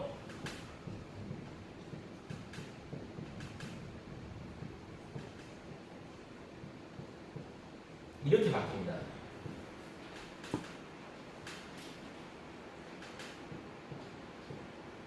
그러니까 삶의 박동이 없는 걸로 바뀌어요. 이게 뭔 말이냐면은, 그러니까 뇌 기능이 정지되면 죽는다라고 바뀌는 거예요. 1960년대부터. 그러니까 이게 여기서부터 문제가 생기는 거예요. 왜냐면은 자, 삶의 맥박이 없는 환자들 있죠. 뇌 기능이 정지된 사람들. 이 사람들을 과연 치료할 필요가 있는가라는 문제가 등장해요. 그래서 안락사라는 문제가 등장하게 됩니다. 그럼 안락사는 어떤 종류가 있을까요? 이건 좀 여러분들 약간 빈칸에 한번 적어보시면 좋아요. 자, 제가 큰 글자로만 적는데 한번 적어보세요. 자, 첫 번째 뭐냐면 능동적 안락사가 있어요. 능동적 안락사. 네, 우리 친구들 거의 다 끝났으니까 조금만 참으세요. 네, 조금만 참으시면 됩니다. 네, 능동적 안락사. 그러니까 이게 뭐냐면 치명적인 독약을 주입하는 거. 독약을 주입해서 죽여버리는 거예요. 이게 주입. 독약을 주거나 주사로 막 독극물을 넣어 죽이는 걸 말하고요. 수동적 안락사가 있어요. 수동적 안락사가 뭐냐면은, 그러니까 삶을 유지하는 데 필요한 항생제 처방이나 여러 가지 처방이 있는데 이걸 중단시켜버리는 거예요. 그래서 이게 죽음에 이르게 하는 수동적 안락사가 있습니다. 또한 이 안락사가 또 무슨 안락사가 있냐면은 직접적 안락사가 있습니다. 직접적 안락사는 건 뭐냐면 자, 능동적 수동적 적으셨죠? 자, 직접적 안락사가 있어요. 직접적. 그리고 간접적 안락사가 있어요. 직접적 안락사가 뭐냐면은 치료 중단 이게 바로 직접적인 죽음의 사망의 원인이 되는 거예요. 근데 간접적 안락사는 뭐죠? 치료 중단 이게 직접적인 사망의 원인이 아닌 것입니다. 또한 또 뭐가 있냐면은 이 안락사 종류에 대해서 아는 이유가 필요해요. 왜냐면은 안락사라고 다 같이 안락사. 그러니까 이 우리가 신앙의 안에서 안락사 인정하는 안락사가 있고 안정하지 않는 안락사가 있거든요. 그래서 보시면은 자의적 안락사가 있어요. 자의적. 비자의적 안락사가 있습니다. 비자의적 안락사가 있습니다. 자의적 안락사가 뭘까요? 자, 우리 자의적 안락사가 뭐냐면 자 보세요. 제가 이제 막 불치병에 걸렸어. 이러고 있어요. 자, 이러고 있는데 내가 그러죠. 하늘아, 나 너무 고통스러운데 죽여줘. 아니면 치유하고 주지 마. 이렇게 이게 바로 자의적 안락사예요. 근데 비자의적 안락사는 뭐죠? 제가 신부님과 있습니다. 근데 신부님과 내가 누워 있는데 이게 아들 딸들이 볼 때 어떻게 하냐면 아니 돈이 엄청 들어가는 거예요. 돈 들어가네. 진짜. 아빠 죽일 수도 없고. 이렇게. 이거 분명히 아버지 뜻은 그냥 여기서 죽기를 바라는 걸 거야. 자, 우리 친구들. 자. 지금까지 들어줘서 고마워요. 자. 이런 안락사에 대해서 생각을 해봐야 될 게 몇 가지 있어요. 첫 번째는 뭐냐면, 고용사회에서는 충분히 일어날 수 있어요. 우리가 자, 오래 살게 되었잖아요. 자, 옛날에 일찍 죽었지만 고용사회가 되니까 늦게까지 살아있는 것입니다. 그렇기 때문에 우리가 안락사에 생각을 해봐야 돼요. 두 번째는 뭐냐면은, 자, 소득이 많아지니까 뭐가 생겨나냐면은, 바로 인간의 삶의 의미가 바뀌는 거예요. 삶의 의미가 과거와 달리 뭐냐면은, 유용성에 따라서 평가하게 됩니다. 유용성. 뭐냐면, 내가 과연 치료를 받는 게 무슨 의미가 있나라는 생각을 하게 돼요. 자, 식물이가 누워있습니다. 겨우겨우 연명치를 받고 있어요. 그럼 이게 무슨 의미가 있나 이 생각이 드는 거죠. 그래서 문제가 생깁니다. 또 하나 문제가 뭐냐면은 바로 우리가 생각해야 될 게 뭐냐면 이겁니다. 거의 다 끝났어요. 자, 과거에는 보세요. 자, 거기 봐주세요. 죽음이라는 것 자체가 여러분 죽음이라는 것 자체가 어떤 거죠? 죽음이라는 것 자체가 이게 이제 전문 용어를 따지면 낯선 죽음이에요. 낯선 죽음. 그러니까 갑자기 찾아오는 죽음입니다. 낯선 죽음. 과거에는 낯선 죽음이에요. 갑자기 찾아오는 죽음이거든요. 근데 이게 지금 무슨 죽음이 됐냐면은 처리 가능한 죽음이 됩니다. 처리 가능한. 이게 무슨 뜻이냐? 이해가 안 가죠? 네, 제가 말씀드리겠습니다. 네. 여러분, 길가에 있는데 낯선 사람이 여러분 앞에 짠 나타났다고 보십시오. 짠 나타났다고 봤을 때 어떻습니까? 기분이 놀랬죠? 죽음이란 과거에는 그와 같다는 거예요. 갑자기 나타나서 사람을 목숨을 앗아가는 게 죽음이었어요. 근데 이게 어떻게 되냐? 인간의 과학기술이 발전하니까 이제는 죽음의 템포를 늦출 수 있다는 거죠. 연명치를 통해서 그냥 시간을 끌 수 있는 거예요. 계속 10년이고 20년이고 끌 수 있는 겁니다. 그러니까 옛날 같으면 우리 이제 최근에 누구 있죠? 이런 사람 누가 있죠? 유명한 사람? 이건희 회장 있잖아. 이건희 회장 옛날 같으면 어떻게 돼요? 그냥 10년 먹고 멍청하고 그냥 돌아가셔야 되죠. 이건희 회장 같은 경우에. 근데 지금 어떻게 하고 있죠? 거의 지금 어떻게 하고 있죠? 연명치료 하고 있잖아요. 연명치료. 그냥 살아있는 건 아닌데 그다 죽은 것도 아닌 그런 삶을 살고 있잖아요. 바로 삼성그룹 이건희 회장. 그러고 있잖아요. 그냥 이런 삶이 벌어진다는 것입니다. 또한 이게 이제 우리가 또 기억해야 할 사실은 뭐냐면은 바로 안락사의 가장 큰 문제점이 뭐냐면은 바로 이 안락사를 허용하는 사회가 있다는 거예요. 이걸 한번 생각하셔야 돼요. 이 허용하는 사회가 있다. 그래서 여러분들 안락사가 무조건 나쁘다는 게 아니라 안락사가 필요할 때가 있어요. 근데 하여튼 그렇습니다. 또한 이 안락사는 또 생각해 볼 게 뭐냐면 이 고통스러운 말기 환자 이 말기 환자의 이런 고통스러운 진짜 그 시간들 있잖아요. 고통에 대해서 우리가 한번 생각을 해봐야 할 필요가 있어요. 말기 환자의 고통에 대해서. 그러니까 뭐냐면 이렇게 하시대요. 하나님의 생명 주권이라는 그 말 쪽에서 그냥 이 건들 수 없는 고통 속에 살아가는 이걸 그냥 보고만 있을 수 있는가? 한번 생각해 볼 필요가 있는 것입니다. 이건 여러분들의 숙제나 마찬가지예요. 한번 여러분들 이 아까 말씀드린 4가지 한번 생각해 보세요. 한번 시간 나시는 대로 한번 생각해 보십시오. 자, 생각해 보시고요. 자, 그러면 이제 우리 한번 문제 한번 풀어볼까요? 자, 자, 보겠습니다. 자, 인간은 자기 삶의 주인이기 때문에 자기 생명을 결정할 권리가 있다. 이런 말에 대해서 여러분 어떻게 생각할까요? 자, 인간이 자기 삶의 주인이라고 산다면 어떤 일이 벌일까요? 한번 그냥 써보세요. 잠깐 시간에 25초 드릴 테니까 한번 써보세요. 인간이 자기 생명의 주인이라고 산다면 어떤 일이 벌어질까요? 그냥 생각나는 대로 편하게 쓰세요.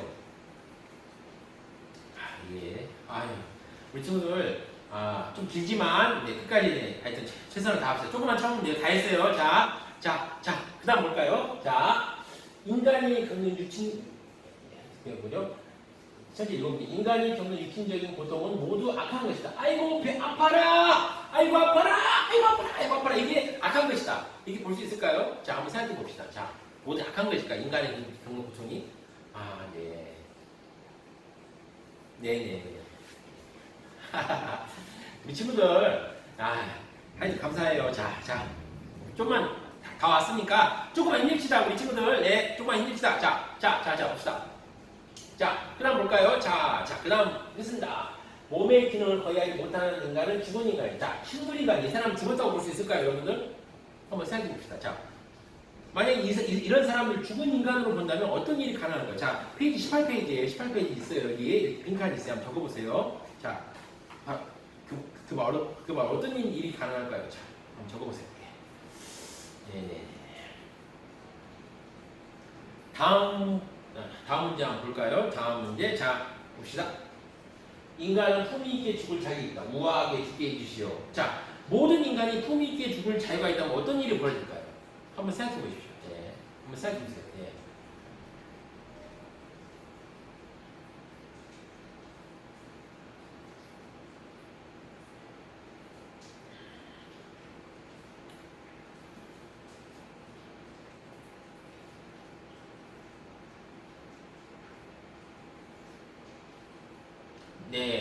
처음부터 한번 보겠습니다. 자, 인간은 자기 삶의 주인이 된 자기 생명을 결정하는 권리가 있다. 이건 뭐죠? 이런 생각이 보인다면 어떻게 되겠습니까? 자살이 쉽게 되겠죠. 자살이 정당화되겠죠. 근데 여러분, 성경은 인간이 하나님의 피조물이기 때문에 인간의 생명은 주인 누구라 했습니까? 하나님이라고 했습니다. 그래서 인간은 자기 생명을 마음대로 할 수가 없는 것입니다. 이게 바로 성경적인 태도예요, 여러분. 꼭 기억하시기 바랍니다. 다음에 보겠습니다. 자, 고통을 없애기 위해서 모든 것을 할 수 있다고 생각한다. 어떤 일이 가능할까요? 자, 고통이라는 게 꼭 나쁜 거예요. 고통을 통해서 하나님의 은혜를 더 체험할 수 있는 시간이 있습니다. 육체가 연약할 때 하나님을 더 의지할 수 있어요. 그래서 이 고통이라는 게 꼭 나쁜 게 아닙니다. 꼭 그걸 기억해야 됩니다. 무조건 없앤다고 해서 좋지 않아요. 그 다음 보겠습니다. 자, 바로 몸의 기능을 거의 못하는 인간, 죽은 인간이다. 자, 식물인간 상태죠. 자, 여러분, 식물인간 상태는 어떻겠습니까? 여러분. 자, 식물인간 상태에 있을 동안에 여러분 나중에 알고 보면 자, 식물인간이 깨어난 사람들의 증언에 따르면 어떠냐면은 표현을 벌써 다 살아있어요. 그리고 다 듣고 있습니다. 다 듣고 있기 때문에 모든 일을 알고 있었다는 그런 내용을 알고 있습니다. 자, 그래서 여러분 단지 몸이 움직이지 않는 데서 죽은 사람 취급해서는 안 되는 것입니다. 자, 그 다음 보겠습니다. 자, 인간은 품위 있게 죽을 자격이 있다. 자, 일시적인 고통이 있다 해서 쉽게 삶을 포기할 수 있는 일들이 생겨날 수 있죠. 자, 내가 우아하게 죽고 있다, 품위 있게 죽고 있다면은 그냥 어떻습니까? 삶을 쉽게 포기할 수가 있는 것입니다. 그래서 우리는 바로 자신만의 품위를 준다면 이기적인 행동이라고 볼 수밖에 없는 것입니다. 자, 죽음에 대해서 헨리 나우엔이 뭐라 했습니까? 같이 읽어보고 시작. 내가 죽으면 장송곡을 부르지 말고 승리의 개성가를 불러달라. 여러분, 예수 그리스도를 믿는 그리스도인에게 죽음이라는 건 무엇입니까? 바로 새로운 생명의 시작입니다. 죽음은 바로 영원한 생명의 시작인 것입니다. 하나님과 직접 만날 것을 기대하고 소망한다면 기쁘게 죽음을 맞이할 수 있을 것입니다. 여러분, 죽음을 무엇이라고 생각에 따라서 죽음을 맞이하 받아들이는 자세에 대해서 달라집니다. 여러분, 안락사에서 어떻게 생각하십니까? 안락사 필요합니다. 저는 필요하다고 생각합니다. 고통을 받는 사람들, 힘든 사람들에게 바로 연명치를 중단하고 죽음을 맞이할 수 있게 하는 것 필요합니다. 하지만 분명한 것은 생명의 주인이 하나님이라는 게 누구인지, 그러니까 생명의 주인이 하나님인 걸 반드시 깨닫고 이런 관점으로 안락사를 우리가 바라봐야 한다는 거예요. 여러분들이 앞으로 삶을 살아갈 때 안락사를 꼭 이런 식으로 바라보시기 바랍니다. 자, 바로 마지막입니다. 자, 과학 발전은 비성경적인가? 그럼 과학 발전 비성경적인 생각. 자, 첫 번째 보십시오. 자, 두 가지 축복이에요. 자, 첫 번째는 과학을 인간의 축복을 발견할 것이다라는 말이 있어요. 자, 나는 절대 저 시대에 살 수 없어요. 근데 또 어떤 개념가 있죠? 과학을 결코 맹신해서는 안 된다. 자, 여러분, 과학이 인간에게 가져다 준 유익이 무엇일까요? 여러분, 무엇이라고 생각하십니까? 자, 과학 발달은 어떻죠? 인간의 수명이 연장되었죠. 농산물의 생산이 증가되고, 인간의 생활이 편리되고, 문화생활을 할 수 있습니다. 그런데, 자, 과학이 인간에 가져다 준 부행은 무엇입니까? 더 많은 사람이 죽게 되었죠. 무서운 무기로 더 많은 사람이 죽게 되었습니다. 그리고 하나님도 사람을 더 신뢰하게 되었죠. 그리고 사람이 이전보다 어떻게 됐죠? 더 바빠지고 힘들어지게 됐죠. 그리고 개인 생활, 여러분 스마트폰 갖고 있으면 어떻게 되죠? 없어지지 않습니까? 그렇죠. 저도 집에 있을 때 가끔 담임 목사님 전화가 걸려옵니다. 박강사 거기 있나? 전화 옵니다.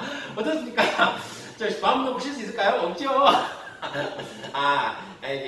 이게 사람이 그렇습니다. 여러분 회사에 있거나 여러분 이제 앞으로 사회생활 하시면 알겠지만은 스마트폰 있으면 개인생활 없어집니다, 여러분. 자, 그리고 어쩌죠? 돈 많은 사람만 좋게 되죠.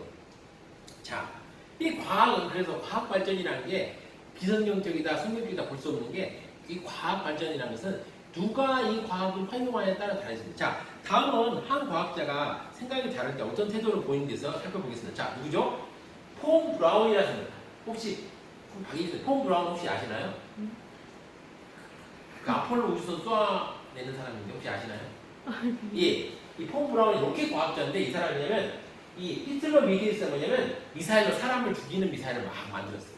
그래서 V2 막 V1 만들어서 막 미사일 뿅뿅뿅뿅뿅뿅뿅 쏘면서 막 이렇게 날아가고 있어요. 그래서 얼마나 많은 사람이 죽었는지 몰라요. 그런데 어떻습니까? 이제는 하나님의 뜻에 따라서 미국에 와서 이제 상경을 어떻습니까? 하나님은 우리의 기도를 들어주시는 분입니다. 얘기하면서 어떻게 합니까? 아폴로를 보내서 달 착륙하게 된 우주 과학을 만드는데 열심으로 일하게 된 것입니다. 여러분 한번 생각해 보세요. 자, 폼 브라운이 히틀러 밑에 있었을 때요. 하나님 뜻에 따라서 사용됐을 때 어떻게 되었습니까? 달라지지 않았습니까? 여러분, 자, 과학이 어떨까? 여러분들 손에 과학이 붙어 있을 때 여러분들이 어떤 생각을 갖냐에 따라서 어떻게 변할까요? 그렇죠? 그렇죠. 여러분들이 하나님의 뜻에 따라서 생각을 한다면 좋은 과학자가 될 것이고, 만약에 하나님 뜻에 순종하지 않는 나쁜 과학자가 되겠죠. 그렇죠. 자, 각자 생각을 한번 잠깐 적어보는 시간 갖도록 하겠습니다. 자, 잠깐 30초 동안 시간 드릴 테니까 자, 각자 생각을 한번 적어보세요. 예. 끝에 보면 나오죠. 이게 자, 각자 생각을 한번 적어보세요. 여러분, 생각을 적는 거 필요합니다. 여러분, 생각하는 거 필요해요. 한번 적어보세요. 한번. 자, 내가 바로 이 폼 브라운이다. 이럴 때 어떠한 위치에 있어야 될 것인가? 내가 과연 히틀러 같이 그 나쁜 사람 밑에서 막 나쁜 생각을 갖고 살아야 될 것인가? 아니면 바로 하나님의 은혜를 기억하고 그에 따라 살아야 될 것인가? 한번 생각해 보시기 바랍니다. 자, 한번 적어보세요. 예, 예, 그래요. 네, 네, 네, 네. 좀 더 시간 더 드리겠습니다. 30초 더 드리겠습니다. 예.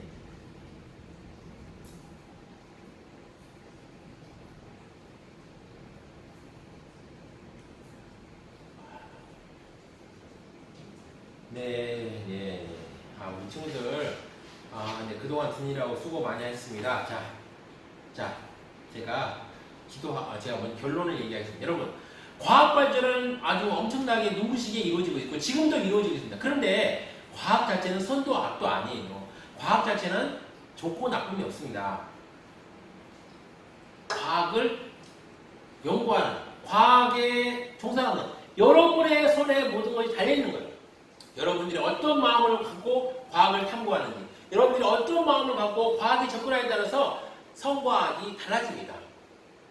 꼭 하나님의 입장에서 기독교 세계관을 가지고 세상을 바라보며 나아갈 과학을 연구하는 우리 친구들 되기를 진심으로 기도합니다. 제가 기도하겠습니다. 하나님 아버지 감사합니다. 오늘 우리 친구들 한 사람 한 사람 축복하여 주시옵소서. 오늘 기독교 세계관과 과학이라는 제목으로 세 번째 강의를 들었습니다. 아버지 많은 얘기가 들었는데 결론은 하나입니다. 우리 친구들이 하나님의 사람이 되어서 하나님께 영화롭게 하는데 과학을 사용할 수 있도록 우리 친구들을 붙잡아 주시옵소서. 우리 친구들 과학 공부하는 데 있어서 아버지여 세상적인 가치관으로 살지 않게 하시고 하나님의 아버지 뜻과 가치관으로 아버지여 과학 연구할 수 있도록 주여 함께하여 주시옵소서. 이 모든 말씀 예수님 이름 받들어 기도합니다. 아멘.